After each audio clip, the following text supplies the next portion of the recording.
All right, we back, y'all, for week 2. Episode 2. Episode 2. True Table Podcast. We got Larry in the building. Yo. So we going to switch it up today. I had a little crazy week. I had a crazy few weeks, actually. So I haven't been going to therapy. I skipped therapy twice, too. Go But ahead. I didn't skip it on purpose, though. Oh, That's right. the whole thing. Okay. So I was having issues with my insurance. So I had to get my insurance reinstated. So I've been missing out on therapy. I usually go 2 times a week.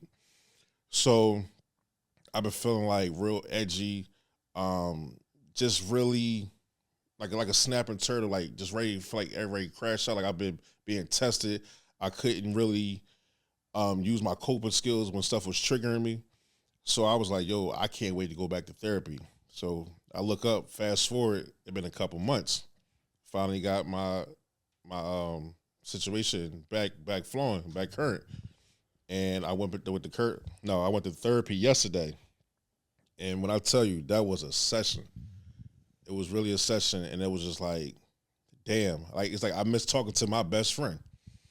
And when he came to the door, he was like, "Oh, you really here?" I'm like, "Yeah, I'm really here." He's just like, "Oh, I saw that we had something scheduled, but I wasn't really sure. I never heard from you." But I was like, "No, I got my draw." So he was like, "All right, so you ready to put in the work?" I'm like, "Sure, bro. Yeah. Let's put that work in." So You go to physical therapy? Like, you go to therapy in person? yeah, I do it in person. Okay. Because if I can't really I can't really do it on Zoom. So I don't get nothing out of it. I'll just be sitting there just fishing for something to talk about, looking at my phone and stuff like that. So I'd rather sit on somebody's couch literally every week and really put in that work, peel back those layers to the onion. So What did y'all start with? we started asking me how's everything going since the last time I've been there, what I got going on. Told him about Atlanta. Atlanta was crazy. Told him about my '90s show I had with the other gang, and we just catching up. And he was like, "So it's April now." I'm like, "It's April." So he was like, "So I miss you in your whole triggering month, which is February." So for those who don't know, in February a few years back, how I started doing therapy, somebody attempted to kill me. So at that time frame, I legitimately have PTSD on paper. So I've been dealing with that for the last few years, and that's how I started doing my mental health kickoff. And to be all real, I got sunglasses on now because I might tear up. I ain't even gonna hold y'all. I'll tear it with you. we gonna cry together? I'm with it. Okay, Ja Rule. But just being all real, I was like, yo, I have to tell this story because I feel like I'm on edge. So I was working for Comcast. Some people know, some people don't know. I said it on another platform before, but I'll give you the full details here. I was working at Comcast as a cable guy, Southwest Philadelphia, one of the most treacherous places of the city. Very. So I just left out the house, went to go kiss my daughter goodbye. She went to school, came to the city, pulled up at my first crib. It was snowing. I remember like it was yesterday. It was February 3rd, right after Groundhog's Day. So it was no parking spots. So I circled the block 4 or 5 times. I ain't see no spot, but I finally found a spot. So I backed the UE real quick. I busted a U-turn. So busted UE real quick, pull up in the spot, took the spot, but I did not know that the spot was the person's house I was parking right in front of. So he come out, he like, yo, you ain't help me shovel that snow, just going off. I'm like, yo, bro, I'm gonna be here for a hot second. I'm about to go do something real quick. You can have the spot afterwards. Ain't about nothing. He wasn't trying to hear it. So he come out closer and closer to the wheel, and he gets to his car. So he looked like a dusty Suge Knight. Like, boring like a dusty Suge Knight. Crazy. So I'm like, nigga, get the fuck out of here, yo. So he talking his shit, I'm talking my shit. So those who ever seen an Xfinity van is 2 ladders on each side of the vehicle. So on the left side is the longer combination ladder. It's like a 30-foot ladder. On the other side, it's just like a regular drum. But in order to get the ladder, you got to hit a lever, and the ladder's drop down. So I grabbed the ladder, and he gets in his car. He speeds up, and he pins me in with his vehicle like a V shape. So I'm looking. I'm like, yo, what type of time is this going? Like, shit about to go down. So I'm standing my ground. So he's intentionally escalating this. He's intentionally escalating the whole situation. So he on some shit, and I'm standing on all 10. Shit, I grabbed another pair of 10. I was standing on 20. So, like, whatever bullshit he was on, I was on with it. He was on more bullshit. Yeah, I'm like, fuck all that. So, but I fucked around and found out real quick. So, I proceed to go do what I'm getting ready to do. I got the ladder fully extended all the way out so I could carry it across the street. When you got to carry the ladder like this. So I'm walking across the street, and he not moving. I'm like, yo, you might want to move, or I'm going to take your head off with this joint. So he proceeded to still be on bullshit. I kept going.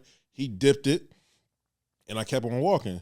So he calls another car that's coming up. I guess they was going to go somewhere. So he's like, yo, go get bull. So I'm going through the alley. I'm like, I ain't paying these niggas no mind.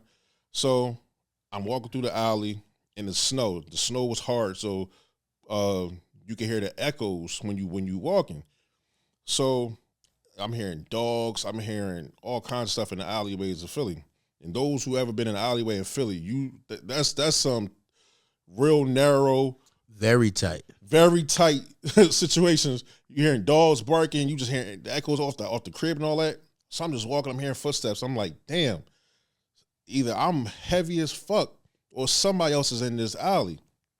I turned around. Boy got the hammer straight to my face. I froze like a motherfucker. There was nothing else I could do. So at that moment, I'm ready to beg for my life. I'm begging for my life. Like, yo, what type of time you on, bro? Like, oh, slow down. So he like, yo, you real disrespectful. You know, he like, yo, you know, you clown my man, his wife and all that. I'm like, his wife? Like, you disrespect him in front of his family? I'm like, yo, this over a parking spot? Like, really, we about to do this over a parking spot? So I'm trying to talk him off the ledge. I ain't even gonna hold you. No, mind you, I'm scared as shit. Like, all the way scared. I'm like, I just seen my daughter. I ain't gonna make it back to her. But I'm like, no, fuck that. I'm going back home. I'm going home the same way I left this motherfucker, alive. So Thanks. I'm like, yo, bro, you really want to do that shit? I'm like, think about it.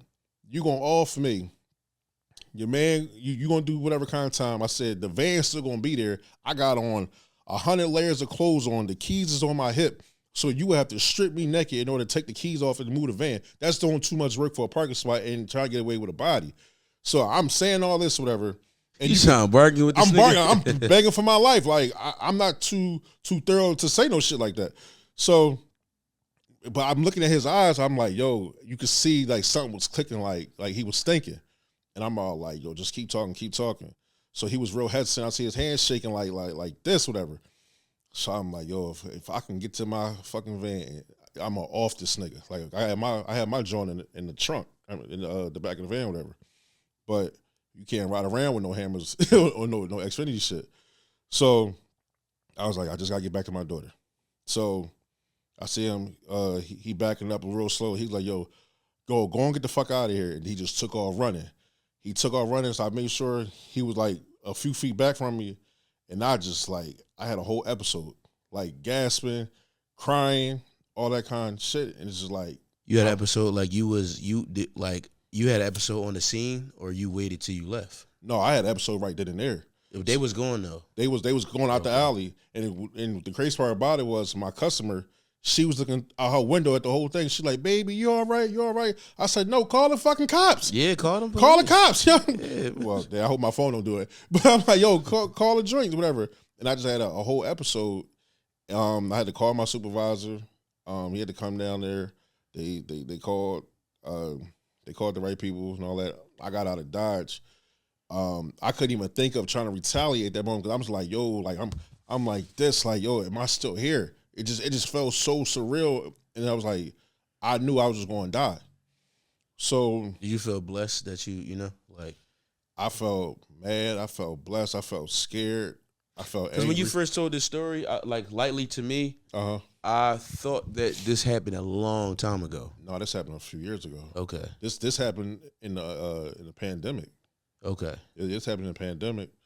And that's how. You was living in Southwest? No, I was working in South. I was working for Xfinity near the zoo. Our shop was near the zoo. So you was coming from Delaware to every day. Yeah, it wasn't my gas. It was free. Okay. So we got to take home the vehicles. Yeah. So after that whole situation went down, like on the spot when you broke down, like who else saw you? Was you out there by yourself? If somebody else saw me, I ain't see him, but I just know it was. I was crying to myself. It was me, them dogs, in the alleyway. In the alleyway with a whole bunch of snow. Like I know I was screaming all ugly and loud and all that, but just like I was just so fucked up behind it. Like you never see no triangle tip in front of your face from somebody else. Like you automatically think like you're done. The last thing I could think of, like I literally just kissed my daughter goodbye. Like on her way to school. Said, I'm making it home. I gotta make it back home, bro. Like something, and I'm like, yo, and I'm thinking to myself, if he shoot, how fast can I dip this joint? Can I be like Neo in the Matrix? I'm like, so when something will happen. So you was staring down the barrel of a gun. Yeah, I'm sure that's in a rap song somewhere. By the way, it really is. That's a bar. Yeah. So what was the like when you as you was looking at it? Did you think he was really gonna shoot you? I thought I was dead, bro. Yeah. Like I really thought I was dead. There was nothing you could tell me that I wasn't gonna make it back to the crib. I was like, I had to have some kind of faith. Like you gonna have to kill me. Like you gonna have to kill me in order for me to get back to my child. Right. But I was like, yo, if I get to the back of that van, I'm gonna unalive you. That's all I just knew in the back of my mind.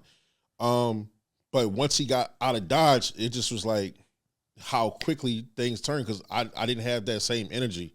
And they never found him. Never, but like I know the address, I know the house, I know what kind of car they was in. Like and it took a while for my therapist to walk me off of a ledge because I didn't leave my house for a while once I started going through. I went to therapy like the following week. Yeah. I couldn't go back to therapy I couldn't go back to work until I was medically cleared. So that was a few months, but I didn't leave my house for a little minute. Yeah. And then when I started going, the only time I wanted to leave out besides, damn, this shit about to break me. I ain't even gonna hold you. Talk about it. But the joint where I was getting ready to leave, like I was getting ready to leave out of therapy, I wanted to go back down Southwest to go get them niggas. Yeah. Like I wanted to get them bad. Like I could still smell a bull, pause. I could still smell him, I could still see him, like whatever. And I just say to myself, like, damn. You remember his face and everything. Crystal clear. Yeah. Like so if you seen this nigga now, you would know who the fuck it was. I might not be free by the end of the night. Like, right. Just being all real. Yeah, you gotta niggas gotta at least get hands on them. At least something, yeah. But I sit and wonder, I'm like, damn, out of all the platforms I've been on, all the videos I made, I know he's seen my face before. Yeah, for sure. He had to. Yeah. He probably don't even really remember it, but like if I had that uniform on, it probably would trigger like, oh shit, that's bull. But it's just like when you get on in these situations, when you talk yourself off the ledge, or thank God you wasn't able to go get your shit because I'd have been under the jail. You know what I'm saying? But is it like I don't know, like as men, as black men especially, like you got conversations like, is that worth it? Because it really don't be if you survive the shit. It don't be worth it, but it's like, damn, it's like you don't feel comfortable until you got your lick back. Yeah. Because you feel like a nigga had you at his fingertips. Nigga, you had too much control over me at that moment. Right. At that moment, you changed my life forever. Yeah. But the part about it, I was like, damn, the pros and cons, I'm still free. I still get to get my money. I still get to see my child. I still get to be a parent. Yep. But now you turn me into a cold motherfucker. Yeah. So it get like that. And I remember my dad had told me when my uncle got killed. Yeah, I ain't gonna this shit got me crying, bro. Yeah, no, it get like that. My dad, when he was like when my uncle got killed, he was like searching for niggas for like months. Yeah. And he couldn't find them. And he told me, he was like, I thank God that I was able to be around y'all. I knew exactly where to go to. Yeah. My therapist had talked me off a ledge. My mother had talked me off a ledge. They was like, yo, who gonna raise your child? Nobody. And I was like, damn. Yeah. I can't even sit at my house. That's crazy. Raising your child through a glass? because of a decision. You know what I'm saying? I was raised in the visiting room. Dallas, the Pink Palace, Dallas, the Pink Palace, CFCF. Gratisford. Tears no. I was raised in Dallas Pink Palace visiting room and Graterford like a motherfucker. Yeah. Those two places I do not want to be. It got to the point I was in the visiting room so much, it was just like, yo, I couldn't stomach the food. I couldn't drink sodas no more. Yeah. It just was like being a child of a person who's in jail. Yeah. It made me not I didn't want to be a CO. I didn't want to be none of that shit with no jails. It just was like it brings it I don't know, it makes you appreciate being able to raise your child outside of the walls. Yeah. Because a lot of people don't have that experience. I visited my grandfather's uncles behind the walls. Absolutely. And as a child, I'm like, why is niggas taking my shoestrings? You know what I'm saying? Like real shit. Like they're my shoestrings. They mine. Oh, like I don't know if I told you before, but it came to a situation where like my father was in jail mostly all my life. Right. Mostly all his life. It got to a point where I didn't even know if my father had feet. I never seen him without state green shoes on. Yeah. So it was like I never seen you with socks on. I never seen what your toes look like. I didn't know if your fingers match your joints or whatever. And it's like, damn, that sounds so weird. But it's like, yo, something so small like that, you don't even realize that they're dehumanized. So it's like I can't see what I look like from you, what I got from you, what I don't got. It's just like, yo, you just chest up. It's waist up. Yeah. So it just was crazy. But I did get to see him in person. It just was like you can't touch him, you can't do too much, whatever. Yeah. So it just taught me what not to be when I grow up. It's like, yo, you got to be there for your kids. But I just keep it all real. Being a parent of a teenage daughter. Yeah. I'm gonna keep it all real. My daughter is very attractive to young men. Even older guys, so I almost crashed out even recently. It's like I don't expect to be free too long because I know I'm gonna do something, and it's just like I don't see how you could be a parent and not ride for your child. Yeah, because these YNs, they don't give a damn. These grown men sure don't give a damn. Yeah, they ready to fuck whoever, take whoever down. They don't care about age or nothing. They don't care about none of that. Yeah, like. Just a couple weeks ago we had an incident where one of the public bus people was trying to come at my daughter, and he didn't give a fuck. He was saying some free shit to her. So it was a crazy joint. When you I don't know, man, like people don't understand how like much of a privilege it is to have a father around. First of all, it's not. So many young black men grew up in a system where they had to visit their parents in jail, and then you either the decision you make at that crossroad is you went the way of I have to be in my child's life. It's definitely a fork. It's a fork. It's definitely a fork in the road. Yep. And it's like, do I do right or do I crash out and get this lick off and I only feel good for this short period of time? Right. I'm gonna spend the rest of my life thinking about that one moment where I could have just walked away. Yeah. If it's not gonna matter in the next 5 minutes, 5 months, 5 weeks, 5 years. Is it really that deep? No, it's not. I got to tell myself that on a regular. Yep. I might seem like I got it all together on a camera. I don't. I really don't. So a lot of times when I do videos, I'm in my car or whatever, and I'll be doing like the influencer type videos. I'm usually talking to myself. If people are like, yo, why are you yelling? Because I have to talk to myself. I have to talk myself off a ledge and hopefully pray to God that it resonates to somebody. But a lot of times I'm talking to myself. Yep. And it's like, I don't know how to be nobody else but Rashawn. If it come off raw, it is what it is. But this is what works for me, and I know somebody gotta feel it. So there's a lot of people out there like you. Yeah, that can relate. Hell yeah, I'm not one of the people that be on social media and just be capping on everything. It's just peaches and cream. Hell no, I'm fucked up out here. But I'm trying to figure it out. I'm not gonna stop trying to figure it out. I'm not gonna just give up. Like the day I give up would be the day I could have got on. That's what I always tell my shorty. I joke around, I be like, damn, I'm kind of hating that I just won't be a bum ass nigga because like I keep on trying, and I'm like, But what's a bum ass nigga though to you? Like, to me, is a nigga that gave up. Period. Like that. It don't even have. Oh, stress free life. Yeah, like a stress. Like they just living off bitches. They living off the land. They don't care about trying to be somebody. I wonder how is it. I ain't gonna hold you. Let me slow it down. I would sit there and wonder for years the art of being a bum ass nigga is what you just said. Like how do you even present yourself to even get that shit from a woman? Like, do you study them? And mind you, this is not something I want to know to do it. I just want to know, get into a person's their mind and their psyche. Like, how do you talk somebody out of a couple of dollars? How do you talk somebody into having a shelter for a couple of days, and all of a sudden you look up at 6 years and you drinking Capri Suns and you physically abusing them and all that kind of shit? But they prey on the weak. Insecure women. Yeah, that was the word for it. I don't even know how you look for that. Only insecure thing I know is Issa Rae. Straight like that. But I just like, damn, that got to be a trifling skill set. That got to be something that's being taught, and it's much deeper than just being a bum. This nigga cooking this episode. Like I told you, I almost want the other one to not come up. Real shit. But I was like, yo, this is gonna be a joke. Like I've been feeling away. Yeah, I feel you. And it's just like, yo, I gotta release it somehow, some way. Yeah, when you sometimes those insecure women, like people prey on insecure people. Let's say that. Absolutely. Because you can kind of tell, like even both genders and shit, like somebody is craving attention, craving love, didn't receive love. Right.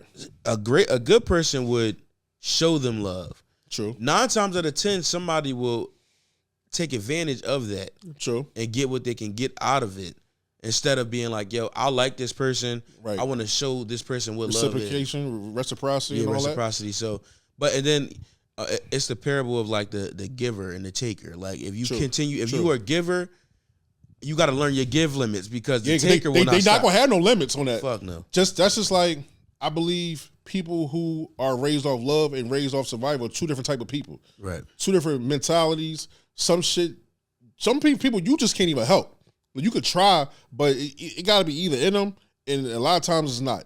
They looking for their next come up, their next lick, and you just trying to love them like, oh, I know I could do this, I could do that, I could just help you. A lot of motherfuckers don't want to be helped.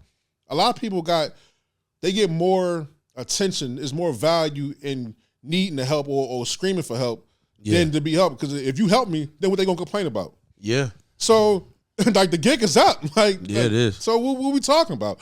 But I just can't do it. Yeah. I don't understand how men do it. I don't understand how some women do it. But they out here. Manipulation. Yeah. Manipulation. It's like a chameleon. They just really out here just floating, making shit look like it's good, everything cool, and they be like, damn, bro, shit crazy. You be like, what's crazy? Mm-hmm. I need like $6,000 by tomorrow. Like, what? But it'd be crazy. That's how the women be when they be like, when they on Twitter and they tweeting at the end of the month about how niggas is broke, and somebody quote tweeted like #rent due. See? Yeah, like, you know what I'm saying? But you gotta be as like niggas, like, you see what we doing every day. Every day. Like, this is not every day. This is not something that somebody that's lazy can do. No, you gotta really want. You gotta really, nigga. We just drove to Atlanta. You know what I'm saying? Like, no, that was the longest drive of my life. And now I hate car rides, but that was a fun ass car ride. It was fun because niggas fuck with each other. That's why. That was a fun joint though. But I think the car ride is what you make it and who you around. I think when niggas find community, true. It's important that black men find community first of all, and with like-minded individuals, because for a long time I wasn't around people that even did this type of shit. You know what I'm saying? At all.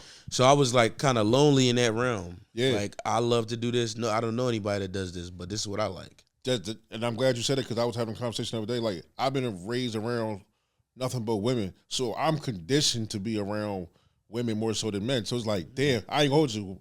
Right before we left out, I was like, how this shit gonna go? Is everybody going to jail? Well, we in a tight confinement for damn near half of a day. Then I gotta live with men. I'm not used to being around men like that. Yeah. Like in like no Diddy type shit, whatever. But I'm so conditioned to be around women that there was no men around for me growing up to be around. So it's like I be learning shit on the fly. Like, I know how to mix and mingle, but to really have like a brotherhood, that shit is new to me. Like, it's always new. Yeah, you gotta. Some people like a lot of black men. Like you know how when you see niggas and they staring at you, Yeah. like black men. But sometimes Yeah, you catch yeah. niggas and they be cool and you be bro. Yeah, Like they might like your outfit or some shit. Like, I fuck with exactly. your sneaks, bro. They was on sale, right? Yeah, like We don't gotta be so standoffish. you don't just speak, man. Like, but we're conditioned and we're taught that shit, and I hate that about us. Like, we really judge motherfuckers, and then we grow to love them later. Like one of my closest homies, I couldn't stand a nigga. He couldn't stand me. Then we had a conversation, and we was like that. Yeah. But Sometimes all it takes is a conversation. it do For the most part. It's a lot of young niggas out here shooting each other. It's a lot for of no reason. you know, it's a social media thing. And I Yeah. hate blaming social media because people killed back in the day. Definitely But did. It just now- wasn't known. But now it's more instant gratification. You getting reps off of it. Exactly. You smoking on the dead homies. Mm-hmm. It's just so much disrespect. It's so tolerated, Yeah. and it's just sickening, man. It's ain't nothing fly about it. Ain't nothing decent about it. It's corny, and Well, what age did you come to that realization? all that shit corny. Yeah, like because when you young, you trying to impress women. You know, you. Shit, when trying I to was young, impress I was a women. hoe. Right. So like I first time I had sex, I was 11. So Insane. I was 11. First time I had sex, I was 11 years old. Later on that week, I learned how to drive on Lincoln Drive. So I had a hell of a week when I was 11. I just want to say, if you're not from Philly, learning how to drive on Lincoln Drive is fucking insane. Insane. Crazy. Insane. But yeah. So Google Lincoln Drive and all that Google Lincoln in Drive. Philadelphia, and learn how to drive at 11. Yes. And you just got your cherry popped, and you popping somebody cherry like you Right. just had sex for the first time. That's a hell of a week, and can't no summer top that. No, like none. None at all. So What age did you come to realization that a lot of shit was corny though? Like I would say about like 17. 17. 17, yeah, because around like I was like 16 when I started going to bars. So I had a hell of a life story. It just at one point I was even writing a script for my life. It was like a lifetime story just waiting to be filmed. But I was like, ain't nobody gonna believe that shit. But I'm thinking about now, maybe I need to go back and redo that John, because you can't tell me that wouldn't be a New York Times bestseller. You just can't tell me it wouldn't. But I found out a lot of shit was corny. I felt a lot of shit that we was told to be thorough and decent. It was just smoke and mirrors at an early age. Yeah. And I learned that just from not really having parents like that, being raised by my grandmother. That this shit is a facade out here. Absolutely. People will tell you one thing and then be a whole nother type time. Women will tell you they love you whole time they really need you, and it's like, who do you trust? Who do you believe? When your own flesh and blood did you dirty, so you know a stranger gonna do you dirty. So it's like, what do you believe to be true and not true? So you second guess everything. Yeah, you skeptical about everything. Absolutely. So I can't take you at face value. You have to really be around me for a while in order for me to get a feel for you. Let's switch directions real quick. When's the first time that you, as a man, felt played? Because they think men do a lot of playing and stuff like that, but we have feelings too. The first time as a man I felt like I got played, I was 17. I never forget. It was this chick I was talking to. She was from Seattle, Washington, but her folks was from Philly. She came over here for senior year of high school. We was being grown. She thought that she was pregnant, supposedly. Heifer was lying, of course. But that was the first chick I felt somewhat of love. But when I think about it, damn, was it really love? It was more so lust, but I cared for her. But she played me for another nigga though. Whoever could do a little bit better, buy her better lunch. Yeah. Been like, damn, you learned that in high school, but yeah, and she brought kids into it. So, and I discovered that even in therapy. Like, it's something about me that triggers women into either lying about themselves or lying about kids or whatever. That it's something that I gave off. I don't know what it was, but I did know at a young early age, I used to date the same exact looking kind of woman, just in a different body, which was scary as hell. That they all had the same type. They was either high yellow, light skin, big hips, big butt, nice breasts, all that, and it was just a different personality every time. And it's like I didn't recognize it was a pattern until I would say right after my daughter was born. But by then, I was I was deep into the same joint. Like I was outside, so I like what I like, and I was like, that's all I wanted to like. And then after that, my whole preference of women drastically changed, and it changed for the better. You begin to be more open. Yeah, definitely. Cause it's like when you a young boy, people tell you what you should like your friend Yeah. group. Like as men, sometimes They be on bullshit. when we growing up, we try to seek approval from our friends of what's That attractive. validation. But I'm like, I'm the one Fucking them. with her. Yeah, so why am I worried about what you think about who I'm dating? I don't give a damn. And for real, it's funny that you say that because like I just was saying that I was messing with all high light skinned women. Growing up, I didn't feel comfortable in my skin until I seen Tyrese. And it's gonna sound crazy as hell. But I feel you. But I don't. That's not the reason why I shaved my head or nothing like that. But when I seen how comfortable he was in his skin and how women took to him, like, oh, he's so chocolate, he's so this, he got nice teeth, and I'm like, damn, that made me want to go to the dentist even more so. That made me want to drink a Coca-Cola. It made me just be want some real fly shit. But it's just like, damn, he made it decent to be dark skinned. And in that era I come from, it was like dark skin was never in. It was Shamar Moore era. Yeah, that was a wild joint. Like I used to be called Darky, Sharpie, Midnight, all the crazy shit in the world. But it's like, damn, I hated my skin and everything about being dark brown, all that. Now I love that shit. I wouldn't be no other color in the world. But back then, colorism was a real thing, and I had to grow out of that, and I had to explore different races. I had to explore different nationalities, different cultures, just of life, not sexually, but just of life, in order to see like, yo, this is bullshit over here. Like why they look like that over there? Well, this climate is colder, but they got different blonde hair, they got blue eyes, whatever. So I was like, it's a plethora of different people out here. So why am I being stuck on this one culture? It don't make no sense. Like the one for me might be in Malaysia somewhere, might be in Zimbabwe. Like I gotta go find them. I'm gonna vote Zimbabwe. There we go. Definitely Zimbabwe. But when you in a proximity of Philadelphia, your scope is limited. There's a lot of people that we know that never left the city. It still don't. Never left the state, never left the country, don't want to leave the country, don't want to leave the city. The block is all they want to know. The block don't give you nothing but death in jail and no money. No money. And a lot of people is comfortable with the no money part. So I would say around that time, the tri-state area, I was always moving somewhere. Philly, New Jersey, Delaware. I was always out and about. So I was never somewhere for too long. And then I used to always travel. So I was seeing different stuff, whatever. My conversations was different. Stuff I was talking about was different. People couldn't relate to it. Just like when Fresh Prince came on, that was kind of crazy of how my life was. Now I didn't go to Bel Air, but I got into some shit and I had to go to another state though. So it was like I was back and forth between Philly and the Delaware or wherever. But it just was like I could never escape Philly. It's like it's in you. So it's so much stuff I love about Philly, and so much stuff I hate about Philly. And the stuff that I hate about Philly is just like it's what's holding back Philly even to this day.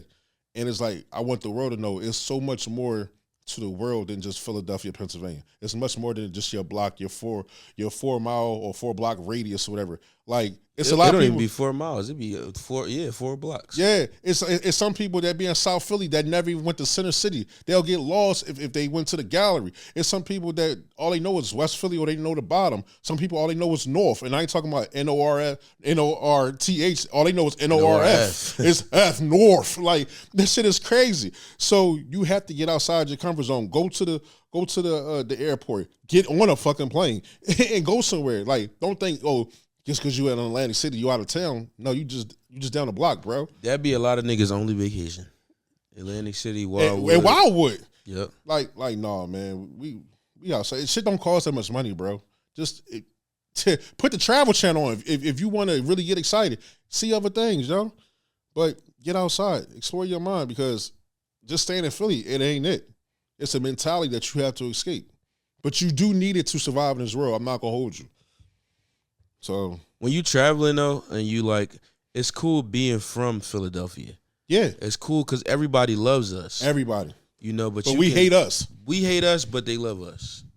You know what I'm saying? So we could do what we do to each other, but when we go out of town, nigga, we all from the same joint. Like you rolling with us, but it's just crazy. That's like you seen that? Mm-hmm. I'm just giving you a check, but that's like when niggas be in jail. I just learned how to do this. I know. I peeped it. I want to just. That's I'm like thumbs up.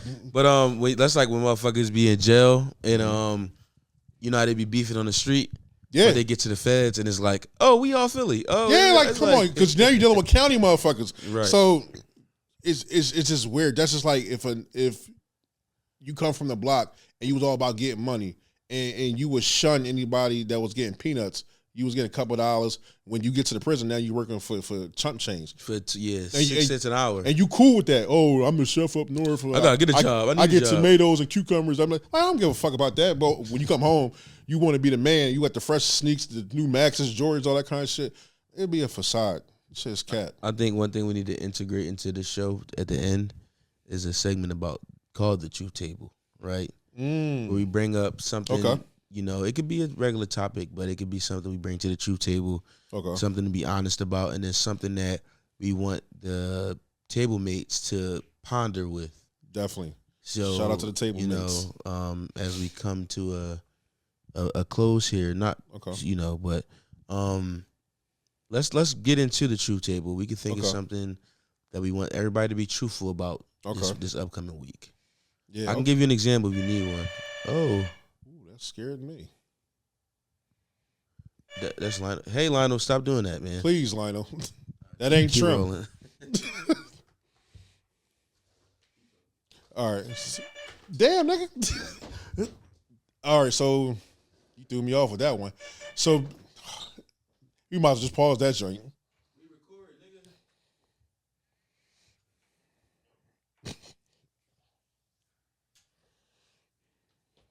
Need a pause, nigga button. What was this? What were you just talking about? Just lost my track of thought.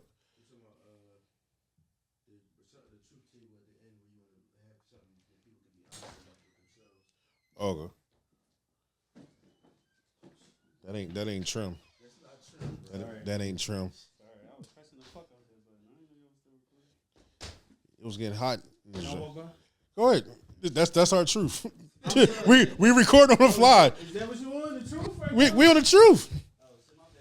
Yeah, let's hit the truth part. All right. Something you want people to be truthful about this week about themselves. Something I want y'all to be truthful about yourselves is know who you are, know who you ain't. If people don't give a damn about you, if they don't care about you, if they want to just use you for certain shit or whatever, and you're not comfortable with that, say that. State it. Fuck them. You can find your community. You can find who is really for you. Don't be something that you're not because of peer pressure. And I feel like we do that a lot in the community as far as black people. A lot of times people are in jail. They jam themselves up. They get tricked out of their spots because somebody else was saying something, whatever, and they thought it was cool to act like something that they wasn't or something they wasn't comfortable with. So I just want y'all to be true to yourselves, be who you is, and know who you ain't, and just stay 10 toes down on that, and be comfortable with that. 20 toes. 20 toes. Borrow some feet if you got to. But yeah, that's a good joint though. Let's go wrap it up. All right, so you gotta do a cool outro though, like cool outro. Ah, damn. What's up, y'all? It's Rashawn from the Truth Table. All right. What's up, y'all? This is Rashawn from the Truth Table. I want y'all to like, share, subscribe. Catch us every week. We're going to keep it real. We're going to keep it all honest, but if nothing else, we're going to keep it true. Hey, I like that. Peace. Good job. Good job. Yes, sir.